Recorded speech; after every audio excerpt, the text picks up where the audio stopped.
The night never truly ended. It only folded into another color of silence. When I opened my eyes, it was still raining, though I no longer heard the sound of water, only the rhythm of light itself. Every drop that touched the glass left behind a trail of faint fire, vanishing before I could name it. My hands trembled as I reached for the mirror again. The crack that had split its heart now bled a slow, golden glow. The reflection was gone, but something behind it was breathing. I whispered, "Is this madness or memory?"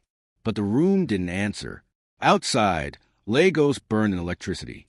Cars hummed like mechanical insects. Neon spilled across puddles like liquefied suns. And yet, beneath it all, I could hear something older, a pulse beneath the pulse. The sound of before.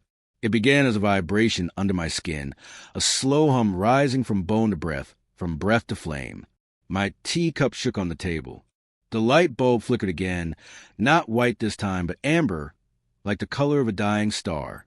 And then the world shifted, not broken, not gone, just remembered differently. The apartment peeled away in silence. Walls turned to ash. Air turned to sound. And I stood not in my room, but in a hall that stretched beyond measure, made entirely of light and echo. The air that was alive. I could feel thought moving through it.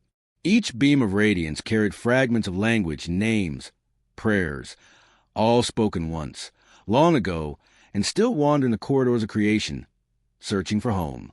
And then I saw them, the 70, luminous forms, human only by suggestion, standing in a circle around a great flame that burned without smoke or heat.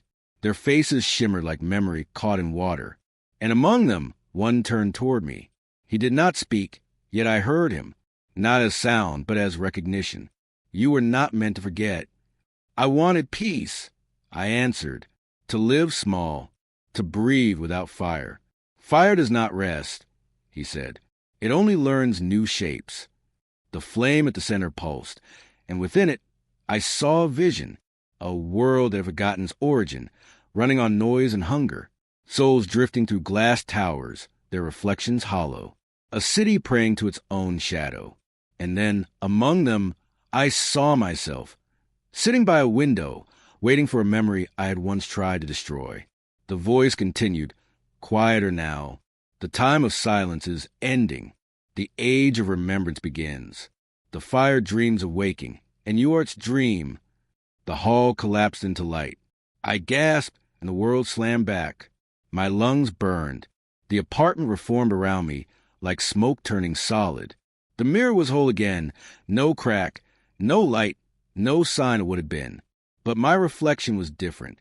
It watched me. It breathed when I didn't. And its eyes, golden now, did not blink.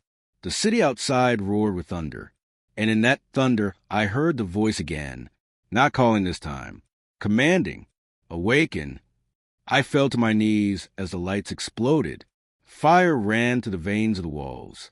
My skin burned with symbols older than language, glowing and vanishing like constellations on flesh. Every cell remembered the song of beginning, and I screamed, not in pain, but in recognition. It was not madness. It was birth. And when the light finally dimmed, the mirror showed me not as I was, but as I had been. Ashrael, keeper of the silent flame. For a long moment, I simply breathed, caught between worlds, between names. And I understood this was never about return. This was about awakening. The question that began the first fire was stirring again, not above, not below, but here, in me. And outside, as dawn broke across the restless city, I felt it. The world remembered itself, one spark at a time.